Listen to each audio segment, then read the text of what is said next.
Hey everyone, welcome back. In today's video, I will walk you through the steps to exclude an app from Windows 11 recall feature so your data won't be saved in snapshots. That's it, let's get started. So first up, you have to launch the settings app on your Windows PC. And then you have to choose the privacy and security option. Then you have to scroll down and look for recall and snapshots under privacy and security section.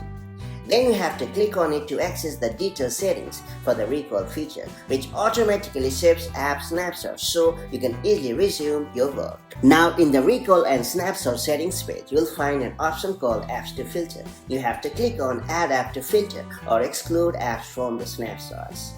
Now a list of installed apps will appear. From this very list, you have to choose the app that you want to exclude from being recalled in future snapshots. Simply click on the app and Windows will automatically filter it from recall snapshots, and that's pretty much it. So that's how you can easily exclude an app from Windows 11 recall depending on your needs. If you found this video helpful, do like and share it, and I'll see you in the next video with more such handy Windows tips and tricks. Till then, stay safe and have a great time. Bye bye.